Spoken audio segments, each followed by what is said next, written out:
Bahay ng mga milenyo, masayang nagluluto si Aling Nena habang kumakanta. At dumating ang kanyang panganay na anak na si Rowena Millennium galing sa tinatrabahuhan nitong salon. Nay, mano po? Dumating ka na pala, anak.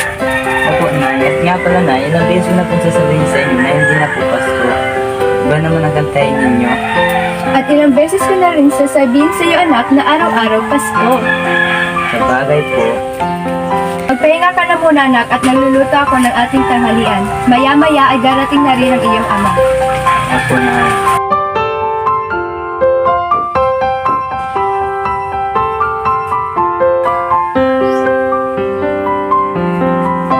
At nagpahinga na nga si Rowena at kinuha niya ang dala-dala niyang manicure kit. At nagsimula na siyang kumutkot ng kung ano-ano sa kanyang kuko.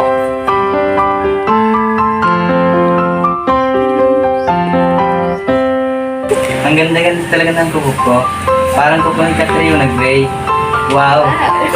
Habang kumukutkot ng kuko si Rowena, biglang lumabas sa kwarto ang dalawa nitong kapatid na kambal na si Crisanta at Criselda Millennium. At dali-daling pumunta sa nakatatandang kapatid at sabay sabing, Wow! Ang ganda naman yan, kuya! Ay, ate na nagkukumupo! Pagawa naman! Sige, may little sister.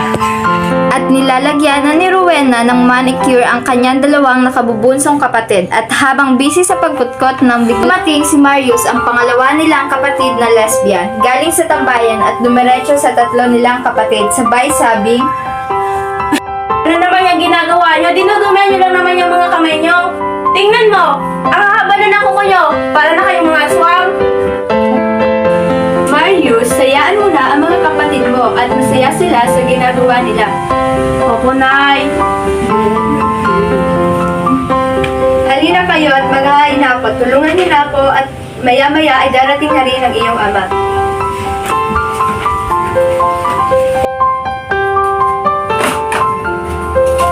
Nagtulungan na nga sa paghahain ang mag-iina at nang matapos ay dating na nga ang kanilang ama na si Raul Millennium galing bukid. Mga anak, narito na ako! Tay! Halina po kayo at nakahain na si nanay! Kakain na po tayo! Pumunta na nga sa lamesa si Mang Raul at bago kumain ay nagsimula na sila sa pagdarasal. Magdasal muna tayo bago kumain.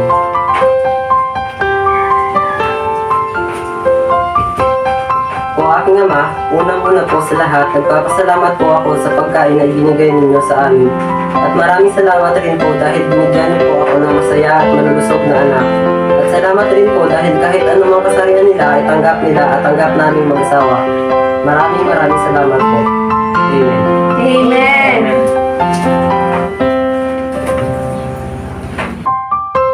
Kaya pa kumain na nga ang pamilyang Brian. At kahit na anong kasarian mo, kasarian ng ibang tao, kailangan mo itong tanggapin at respetuhin. Yun lamang po at pamilyang Brian.